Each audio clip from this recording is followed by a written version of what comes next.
Good afternoon, and thanks for joining us. Before I turn to Drs. Walensky and Fauci, I want to provide an important update on the progress we're making across a number of fronts in our fight against the virus, starting with vaccinations. We know vaccines are the very best line of defense against the virus, so our top priority remains getting shots in arms. We've made tremendous progress across the past 9 months. Just today, we reported 1.14 million total shots in arms. Importantly, this includes almost 300,000 Americans getting their first shot.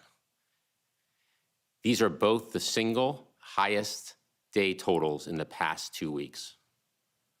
And today, we will hit 400 million shots in arms since the president's first day in office. 400 million shots in arms in 9 months. And we remain laser focused on getting more shots in arms, including booster shots. Following the FDA and CDC's decisions last week, Pfizer, Moderna, and J&J boosters are now available for tens of millions of eligible Americans.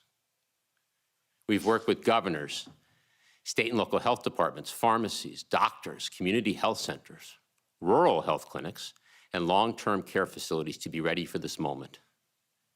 And thanks to our planning and preparation, boosters are off to a very strong start. In just the first 5 days since their authorization, 1.5 million Americans got the enhanced protection of a Moderna or J&J booster shot. And 15 million Americans now have received an additional dose of Pfizer, Moderna, or J&J. So our booster program is off to a very strong start. And we're working with states, pharmacies, and other partners to quickly, efficiently, and equitably get boosters to tens of millions of eligible Americans. We are also planning for the rollout of vaccinations for kids. 28 million young Americans would become eligible for protection from COVID-19 should the FDA authorize and CDC recommend the vaccine for children ages 5 through 11. States have now placed their initial orders of vaccine for kids. And upon FDA authorization of the vaccine, millions of doses will be shipped immediately to tens of thousands of pediatricians, family doctors, children's hospitals, community health centers, rural health clinics, and pharmacies. Providers, parents, and kids know and trust. The bottom line is that we will be ready immediately following FDA and CDC's decisions so that parents can get their kids vaccinated quickly, easily, and conveniently. Next, I want to highlight important progress we're making in ramping up both the availability of testing, particularly at-home testing, and access to free testing. We are on track to have more than 200 million rapid at-home tests available to Americans each month starting in December. That's more than 4 times the level of supply in late summer. And we're also on track to increase the number of places Americans can access free testing to 30,000 community-based locations. And this week, the FDA and NIH took additional steps that will make even more tests available and help reduce testing costs. First, FDA authorized another over-the-counter at-home test, the 9th test to come to market in the last 10 months, giving consumers more choices.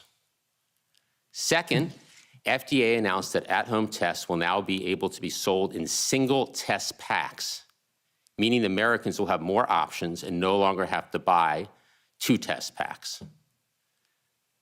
This will also make tests more affordable and accessible. Third, to efficiently bring more tests to market, NIH is investing $70 million from the American Rescue Plan to establish an accelerated pathway to support FDA authorization of additional over-the-counter at-home tests. Together, these actions will benefit American consumers by increasing at-home testing options, adding to the number of tests on shelves, and reducing prices. So, from vaccinating more unvaccinated Americans, to getting booster shots to tens of millions, to planning for vaccination for kids aged 5 to 11, to increasing at-home testing supply and making tests more affordable, we are making important progress. The President's plan is working, and we remain focused on the execution required to move us forward on our path out of this pandemic. With that, I'll hand it over to Dr. Walensky. Thank you, Jeff. Good afternoon, everyone. It's good to be back with you again today. As always, I'm going to start with the data, and today I want to provide you a closer look at the current state of the pandemic. Let's start with cases. As of yesterday, the 7-day daily average of cases was about 65,900 per day, and this represents about a 16% decrease over the previous week. Down from our peak in early September, we are now heading in the right direction. But with cases still high, we must remain vigilant heading into the colder, drier winter months. As we look at hospitalizations, we also see week-on-week decreases with a 54% decrease from our peak the week of August 28th. As of yesterday, the 7-day average of hospital admissions was about 5,500 per day, which is a decrease of about 12% from the prior week. It's important to note that the hospitalization rate among unvaccinated adults is 12 times higher than those who are vaccinated, again demonstrating the power and importance of vaccination. While COVID-19 associated deaths have continued to decline, the 7-day average of daily deaths remains greater than 1,000 per day, with an average of 1,100 reported yesterday. Understanding where we are in the current state of the pandemic allows us to look forward to what is on the horizon and to be clear in our efforts as many people as possible to protect them against COVID-19. This includes protecting our children and understanding the risk that COVID-19 poses to them. The health and well-being of our nation's children is of the utmost importance. As Jeff laid out, the regulatory process is underway to make COVID-19 vaccines available for children ages 5 to 11. And I wanted to step back and take a moment to put some of this into perspective. CDC's data presented at yesterday's FDA Advisory Committee showed that among all children ages 5 to 11, COVID-19 was one of the top 10 causes of death in the United States over the last year. Since the start of the pandemic, there have been more than 8,300 hospitalizations among children aged 5 to 11, and there have been 745 deaths in children less than 18. Hospitalization rates are 3 times higher for non-Hispanic Black, non-Hispanic African American Indian and Alaskan Native, and Hispanic children compared to non-Hispanic white children. Yesterday, an FDA advisory committee met and reviewed data from Pfizer that described COVID-19 vaccine efficacy in 4,500 children ages 5 to 11. The trial showed a vaccine efficacy rate of nearly 91% in preventing COVID-19 infection in children who did not have COVID-19 infection previously. As we anticipate authorization for vaccines for children, I want to emphasize ways we can continue to protect our children today. Surrounding our children with people who are vaccinated helps protect them against COVID-19. It's important that we continue to vaccinate as many adults as possible to provide protection to children in the community, especially those who may not be eligible for vaccination themselves. We must continue to help our children follow the prevention measures we know will keep them safe, continuing to wear masks in schools and other indoor settings, choosing outdoor settings, avoiding crowds and poorly ventilated spaces, and washing our hands often. Right now, there are over 60 million Americans eligible for vaccination who are not yet vaccinated, leaving themselves and children around them vulnerable. If you've not yet been vaccinated against COVID-19, I urge you to consider the many benefits of vaccination. Thank you. I'll now turn things over to Dr. Fauci. Thank you very much, Dr. Walensky. In line with the discussion of the importance of getting vaccinated that you just heard, I'd like to focus for the next couple of minutes on one of the reasons why it is so important, and that is, if I could have the first slide, what we refer to as post-COVID-19 conditions. Now, they can be divided into 2 general categories, one that are readily explainable by organ system damage. For example, if you have acute respiratory distress syndrome, with a considerable amount of damage to lung tissue, you can expect that it is likely that your pulmonary functions would have residual negative impact on them.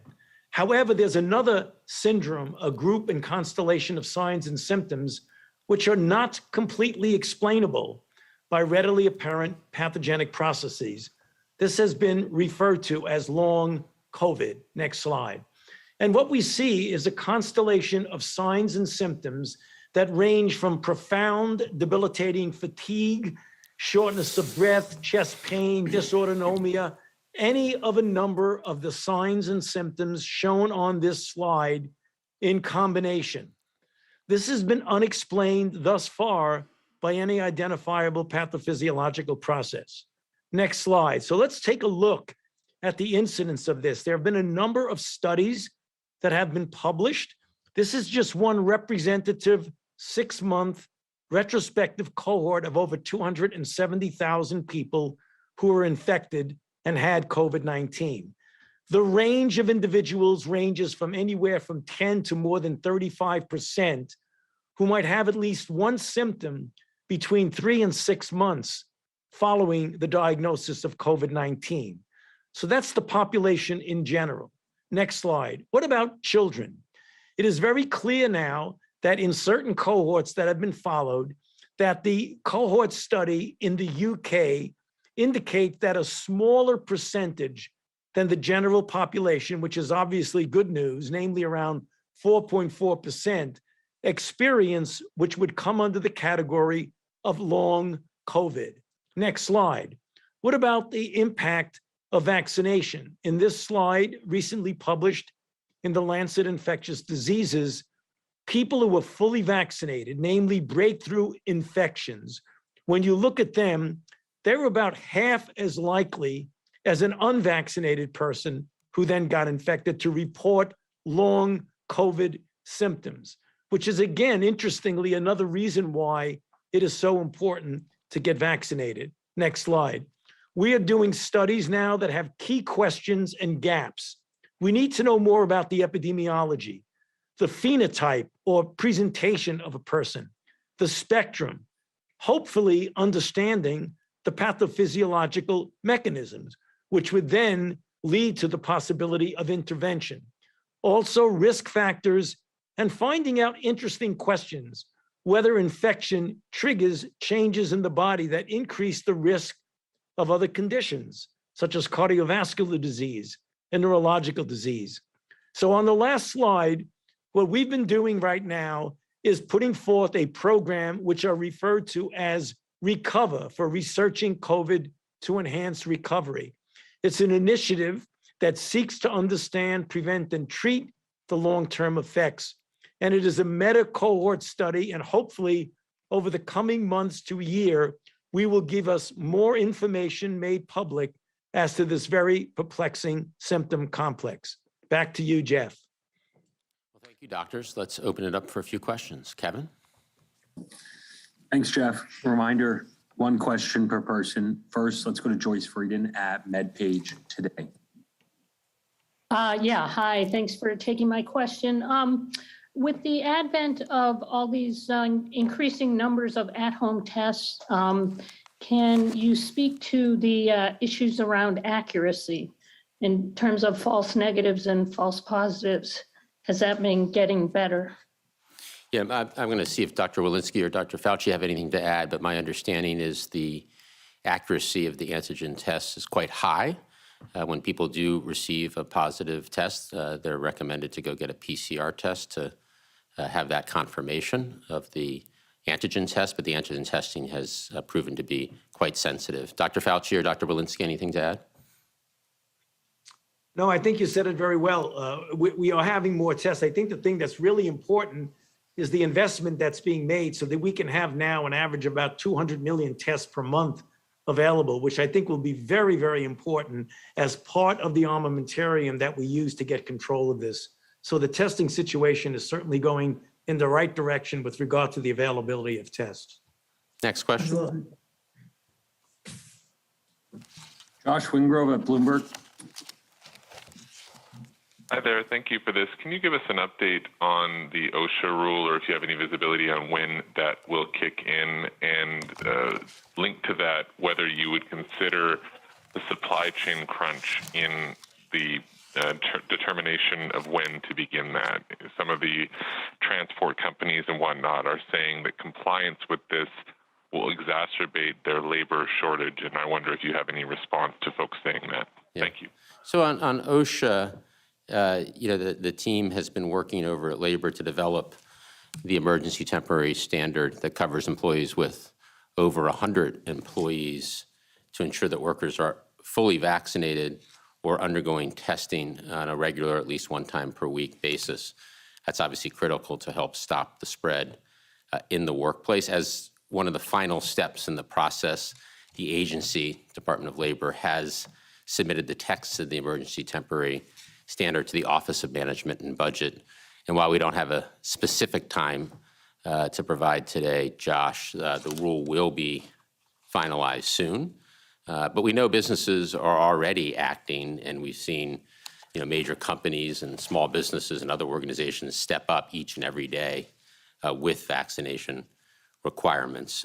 Your second question was about these mandates, the federal mandates, and could they cause disruption to the economy or to the supply chain? To be clear, the requirements for federal workers and contractors will not cause disruption. I think the first part of that is these vaccination requirements, as we've talked about before, work.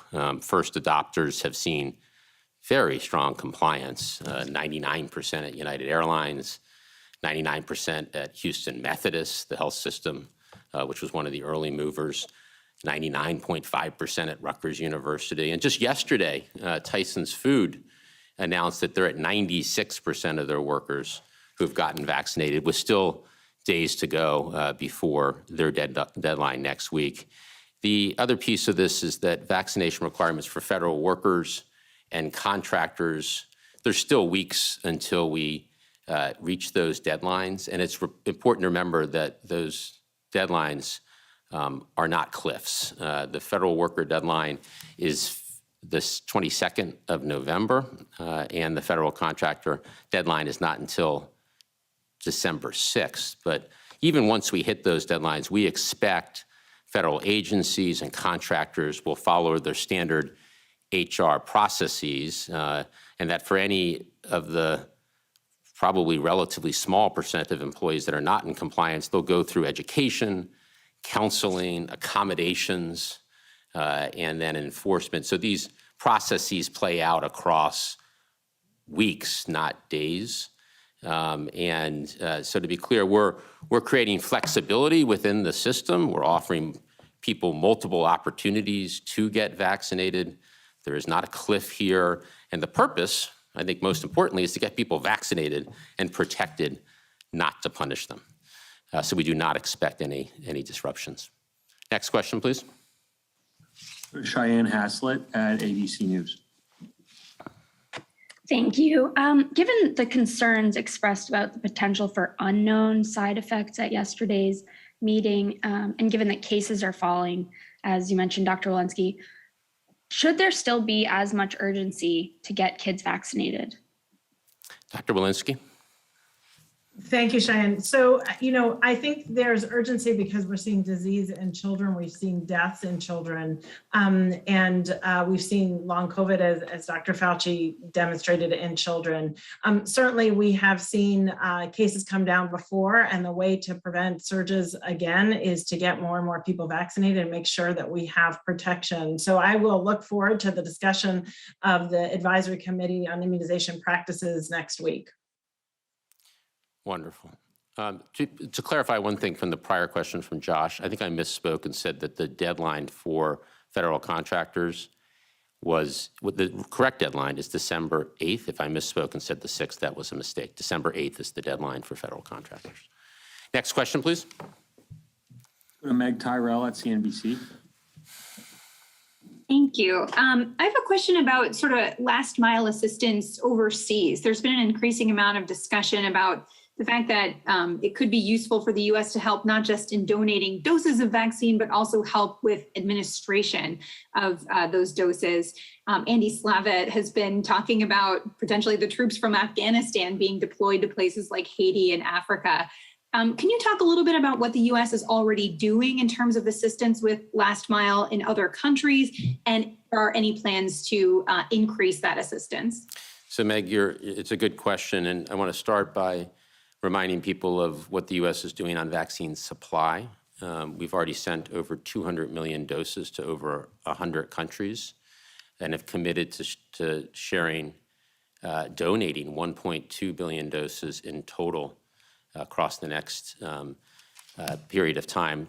By the end of this time next year, we will have donated more than 1.2 billion doses. You're right to point out that vaccines are not the same thing as vaccinations, and making sure, as we did when we came into office, when there was vaccine supply ramping up, but shots weren't getting into arms, that we are helping countries that need it to make sure that shots get into arms and people are protected. And USAID, other agencies across the U.S. government, UNICEF, and other organizations are helping to do just that. So while we continue to ramp up supply across the world through the U.S. leading the way, having donated now more vaccines to the world than all other countries combined, we do need to continue to focus and make sure that those vaccines become vaccinations and shots in arms. Dr. Walensky, anything? Please. Yeah, if I might chime in. So CDC is working in over 60 countries and have been for many years, where we collaborate deeply with the ministries of health. We have longstanding personnel on the ground. We have trusted personnel in the communities in many of these countries, in most of these countries. And so that is going to really be able to help leverage our vaccination efforts in those countries in terms of vaccine surveillance, in terms of vaccine efficacy studies, vaccine confidence, as well as making sure that there are adequate safety systems in all of these countries, and absolutely getting vaccines in arms as trusted people already. So that work is already underway in many, many countries. Good. Thanks, Dr. Walensky. Why don't we take one more question, Kevin? Go to Sabrina Siddiqui at the Wall Street Journal. Hi, thank you as always for doing the briefing. There are some recent surveys suggesting that it's just over a third of Americans who plan to vaccinate their children right away. So I know we've talked about public education campaign, but can you give some more specifics on how you plan to address vaccine hesitancy among parents? And do you have any updates on timing for other COVID vaccines for children, specifically those under the age of 5? So Dr. Fauci, you want to take the second part of the question? Any update on kids under 5? Yeah, those studies are ongoing right now, not only with Pfizer, but also Moderna, which has a study called Kid Cove, which is for younger children, the Teen Cove, for those who are of the teenage level. We don't have enough data now to present it for a regulatory approach, but right now the data are being collected and analyzed. So we will be able to answer the question, I believe, within a reasonable period of time regarding the safety and the immunogenicity among those lower than 5 years old. So in terms of confidence and families that have questions, I think there are many, many families across the country awaiting the opportunity to get kids 5 to 11 vaccinated. And at the same time, there are, as you point out, some families that have outstanding questions. As we've seen with adults, confidence grows over time. At the start of the vaccination program last December, only 34% of adults were eager to get the shot.